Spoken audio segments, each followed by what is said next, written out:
Hello बच्चों, welcome to माँ की पढ़ाई।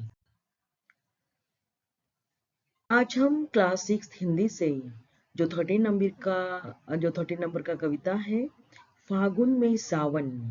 इस कविता का हम लास्ट पैराग्राफ जो है उसका हम line by line explanation with शब्दार्थ के साथ देखेंगे बच्चों।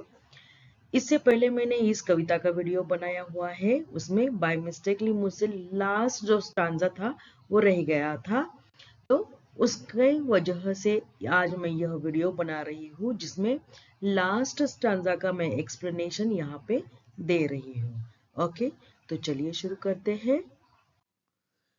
तो शुरू में आपने कविता में देखा है कि फागुन के मास में यानी फागुन के महीने में बरसात हुई है, ये बिन मौसम बारिश हुई है, उसके वजह से सृष्टि चमक धमक गई है, हरियाली हो गई है।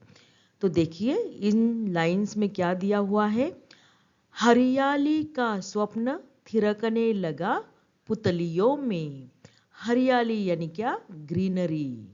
चारों ओर बारिश हुई है फागुन के महीने में, उसकी वजह से पेड़ पौधों के ऊपर जो धूल जमी हुई थी वो सारी धुल गई है, सारे और हरियाली यानी ग्रीनरी दिख रही है। तो कवि कह रहा है कि हरियाली का स्वप्न मेरे पुतलियों में थिरकने लगा है। पुतलिया यानी क्या, पुतली यानी आंखों के सामने। थिरकने का अर्थ होता है नाचना। तो ग्रीनरी मेरे आंखों के सामने नाच रही है क्योंकि बारिश हुई है, बारिश की वजह से सारे पेड़ पौधे सारे खिल गए हैं। इसलिए कवि कह रहे हैं कि हरियाली मेरे आंखों के सामने थिरकने लगी है, मीन्स नाचने लगी है। नेक्स्ट लाइन देखिए। अलियों का उन्माद की शोखी आई कलियों में। अभी यहाँ पे मीनिंग समझे बच्चों। अलियो का मीनिंग होता है भंवरा। भंवरा यानी क्या, बम्बल बी। बम्बल बी वह भौरा है जो फूलों और कलियों के ऊपर मंडराता रहता है। आपने गार्डन में देखा होगा ऐसे बड़ा ब्लैक कलर का भौरा जो फूलों के ऊपर इधर उधर मंडराता रहता है। तो अभी यहाँ पे बारिश के बाद सारी और हरियाली छा गई है, और आलियों का उन्माद यानी भौरों का उन्माद। उन्माद का मीनिंग होता है पागलपन, यानी भौरे भी खुश हुए हैं। क्यों? क्योंकि शोखी आई कलियों में। शोखी यानी क्या होता है, शोखी यानी चंचलता। कलिया यानी जो फ्लावर खिलने से पहले जो बर्ड्स होती है उसे कहते हैं कलिया। तो कलियां खिलने लगी है, इसकी वजह से उसको देखकर भौरा यानी भौरा भी थोड़ा सा पगला गया है, इसलिए वो कलियों के ऊपर और फूलों के ऊपर मंडरा रहा है। इसलिए ये दो लाइन में देखिए, अलियों का उन्माद की शोखी आई कलियों में, यानी कलियां अभी थोड़ी सी चंचलता दिखा रही है, कलियां खिल गई है, फूल खिलने लगे हैं, और उनको देखकर भौरों में भी पागलपन आ रहा है। तो भौरा भी कलियों के ऊपर मंडरा रहा है। आगे देखिए। तपन बिना क्या मूल्य तुम्हारा।